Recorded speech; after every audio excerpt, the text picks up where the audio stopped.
नाम रेहान है। मैं इंडिया से यूपी से बोल रहा हूँ और मेरा सवाल ये है कि मैं इंटरमीडिएट फास्टिंग फ़ॉलो कर रहा हूँ अभी पिछले 15 दिन से, और उससे पहले मैंने 3 महीने की थी। मगर ये है कि शायद मुझे इतना डाइट के बारे में नॉलेज नहीं है, और मैं सुबह एक्सरसाइज भी करता हूँ, स्किपिंग तकरीबन 1500 रोप करता हूँ डेली। तो मैं पहले स्पोर्ट्स में था, भी हॉकी खेलता था, मगर अब तो मैंने काफ़ी टाइम से छोड़ दिया है, तकरीबन 4-5 साल से स्पोर्ट्स। फिर मेरा वेट बहुत ज़्यादा गेन हो गया। तो अब ये है कि मैडम, मैं कोशिश कर रहा हूँ अपना वेट लूज़ करने के लिए। मेरा अभी लास्ट टाइम हमने लास्ट वीक अपना वेट मेज़रमेंट किया था तो 108 था।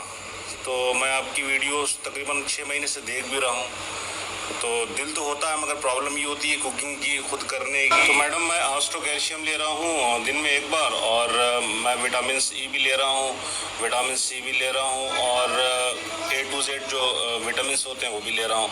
तो मुझे थोड़ा सा ये कन्फ्यूज़न था कि मैं इसको 1 महीने ही फॉलो करूँ ना करूँ। रेहान साहब ने बहुत अच्छा सवाल किया है। बेशतर लोगों के जहन में ये सवाल होता है कि क्या हम इंटरमिटेंट फास्टिंग में विटामिन या सप्लीमेंट्स ले सकते हैं या नहीं। तो सबसे पहले तो हमारा चैनल सब्सक्राइब कर लें और नीचे दिए गए बेल के आइकन के ऊपर भी क्लिक कर लें, ताकि आपको हमारी सारी नोटिफिकेशंस इमीडिएटली मिल जाएं। इसके अलावा अगर आपके जहन में भी रेहान साहब की तरह कोई सवालात हैं ना, तो वीडियो के नीचे दिए गए कॉमेंट सेक्शन के अंदर वो ज़रूर लिखें। अगर आप भी रेहान साहब की तरह लकी हुए तो आपके जवाब के लिए भी हम वीडियो ज़रूर बनाएंगे। अस्सलाम वालेकुम वरहमतुल्लाहि वबरकातुहू। हीलिंग हिजामा क्लिनिक से मैं डॉक्टर अस्मा महमूद, और आज हम बात करेंगे इंटरमिटेंट फास्टिंग में विटामिन्स के बारे में। इंटरमिटेंट फास्टिंग बहुत सारी वजूहात की वजह से की जाती है। इंटरमिटेंट फास्टिंग वेट लॉस के लिए भी की जाती है और इसके बहुत सारे फ़ायदे हैं। इसके अलावा अगर कोई बीमार है तो क्रॉनिक डिजीज़ के अंदर इन्फ्लेमेशन कम करने के लिए भी इंटरमिटेंट फास्टिंग की जाती है। इंटरमिटेंट फास्टिंग की क्या किस्में हैं और वो कैसे की जाती है, इसके बारे में हम डिटेल्ड वीडियो बना चुके हैं। ऊपर दिए गए लिंक में आप वो वीडियो ज़रूर देख लें। इंटरमिटेंट फास्टिंग बेसिकली एक ईटिंग स्टाइल है, ठीक है ना, कि आप वक़्त में चंद एक मुकर्ररा घंटे होते हैं जिसके अंदर आप खाते हैं और बाकी टाइम नहीं खाते हैं, यानी स्नैकिंग वगैरह जो है वो नहीं होती है।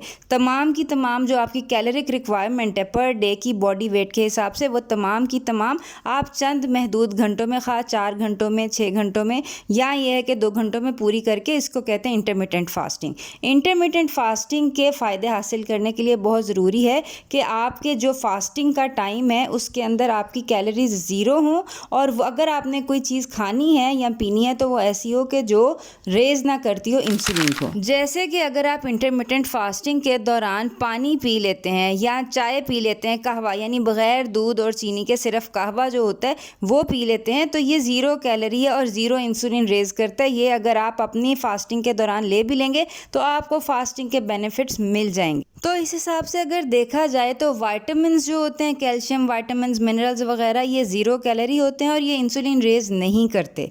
लेकिन प्रॉब्लम ये है कि जो आप चीज़ें ले रहे हैं, जैसे विटामिन सी है, विटामिन सी एक एंटीऑक्सीडेंट है, और इंटरमिटेंट फास्टिंग का मकसद ये है कि आपकी बॉडी नेचुरल एंटीऑक्सीडेंट्स बनाए जो कि आपकी बॉडी के टॉक्सिन्स को रिमूव करें, फ़ैट को रिमूव करें। तो अगर आप बाहर से विटामिन सी ले लेंगे तो वो उसके अंदर आपका इंटरमिटेंट फास्टिंग का मकसद फौत हो जाएगा, फिर आपकी बॉडी एंटीऑक्सीडेंट्स नहीं बनाएगी। तो हालांकि विटामिन सी की अब्जॉर्प्शन बहुत बेहतर होती है, इनफैक्ट सारे वाटर सॉल्युबल विटामिन जैसे विटामिन बी है, विटामिन सी है, इन सब की अब्जॉर्प्शन बहुत बेहतर होती है कि अगर आप इसको फास्टिंग स्टेट में लें, यानी कि खाने से आधा घंटा पहले या खाने के 2 घंटे बाद, तो इसकी मैक्सिमम अब्जॉर्प्शन मैक्सिमम होती है और मैक्सिमम बेनिफिट्स होते हैं। लेकिन ये है कि अगर आप इंटरमिटेंट फास्टिंग इसलिए कर रहे हैं कि आपकी बॉडी नेचुरली टॉक्सिन्स से मुकाबला करने की ताकत पैदा हो, तो फिर अगर आप विटामिन सी या ऐसे एंटीऑक्सीडेंट विटामिन्स ले लेंगे तो आपकी बॉडी में वो ताकत पैदा नहीं हो सकेगी।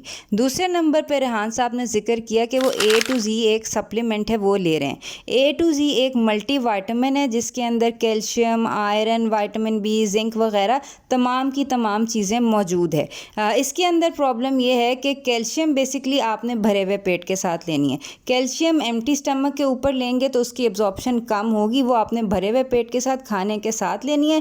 और जो दूसरी चीज़ है विटामिन सी और विटामिन बी, ये आपने खाली पेट लेनी है, यानी ये दो चीज़ें इकट्ठी नहीं ले सकते, ये फॉर्मुलेशन इतनी अच्छी नहीं है। यानी कि सुनने में तो बहुत अच्छा लगता है कि मल्टी विटामिन से सारे के सारे विटामिन एक साथ ले लिए, लेकिन कोई भी मल्टी विटामिन सिंथेटिक जो होती है अगर आप लेंगे ना तो उसकी एब्जॉर्प्शन वैसे ही 30% होती है।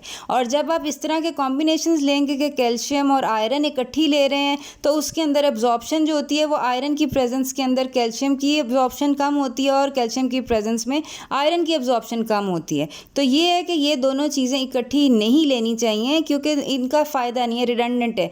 इसके अलावा A to Z के अंदर आप देख सकते हैं मेज़ स्टार्च जो है ये डली हुई है। मेज़ स्टार्च है, कार्बोहाइड्रेट है जो कि इंसुलिन रिलीज़ करती है, यानी कि अगर आपने A to Z ली जिसके अंदर मेज़ स्टार्च है तो आपकी इंसुलिन भी रिलीज़ हो जाएगी और फास्टिंग आपकी काउंट नहीं होगी। इसके अलावा रेहान साहब विटामिन E ले रहे हैं। विटामिन E के बारे में अगेन ये रिसर्च है कि ये आपके सामने है कि सिंथेटिक और नेचुरल दो विटामिन E, टोकोफेरोल कहते हैं विटामिन E को, तो ये कि ये उन्होंने दी तो जो सिंथेटिक फॉर्म थी उसकी आधी एब्जॉर्प्शन थी नेचुरल की निस्बत। तो अगर आप अपनी सब्ज़ी फल फ्रूट से विटामिन E लें तो वो एक तो एब्जॉर्प्शन ज़्यादा बेहतर होगी और ये तो बहुत दफ़ा रिसर्च हो चुकी है कि सब्ज़ी और फ्रूट खाने वाले लोग यानी नेचुरल तरीके से जो विटामिन लेते हैं ना उनके अंदर diabetes, sugar, even weight gain का इंसिडेंस जो है वो कम होता है। तो हासिल कलाम बेसिकली ये है कि इंटरमिटेंट फास्टिंग में आप ले सकते हैं कैल्शियम और आयरन, उससे फास्टिंग तो ब्रेक नहीं होगी लेकिन आपको इन विटामिन का उतना फ़ायदा नहीं होगा।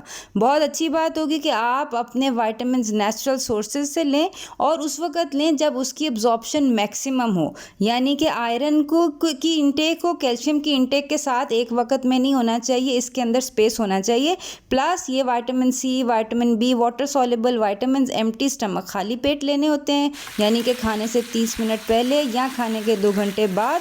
और ये जो आपका कैल्शियम है ये आपने भरे हुए स्टमक के साथ लेना होता है। कैल्शियम में एक और बात भी बहुत ज़रूरी है कि 500 मिलीग्राम से बड़ी अगर गोली है ना तो वो एब्जॉर्ब ही नहीं होगी, ठीक है ना, लो डोजेस में लेनी होती है कैल्शियम। तो ये चंद एक आपको एहतियातें देखनी होती हैं जिसका इंटरमिटेंट फास्टिंग से ऐसा ताल्लुक़ नहीं है, लेकिन अगर आप अपने विटामिन की मैक्सिमम वर्थ हासिल करना चाहते हैं तो बहुत ज़रूरी है कि आप ये पैटर्न जो है ये फॉलो करें। बाकी है कि अगर आप 1-to-1 कंसल्टेशन करना चाहते हैं और डाइट चार्ट बनवाना चाहते हैं और ये जानना चाहते हैं कि आपके लिए कौन से सप्लीमेंट्स और खानों में कौन से चॉइसेस अच्छे हैं तो नीचे दिए गए नंबर पर कॉल करके अपॉइंटमेंट ले सकते हैं। और अगर लाहौर में हैं तो हमारे क्लिनिक में तशरीफ़ ले आइए, मुझे बहुत खुशी होगी। तो आपके भी जहन में अगर कोई सवालात हैं तो नीचे दिए गए कमेंट्स में ज़रूर करें। अगर आप भी रेहान साहब की तरह लकी हुए तो आपके जवाब के ऊपर भी वीडियो बनेगी इंशाल्लाह। अपना ख्याल रखिएगा, आइंदा मुलाकात होती है। अस्सलाम वालेकुम व रहमतुल्लाहि व बरकातुहू।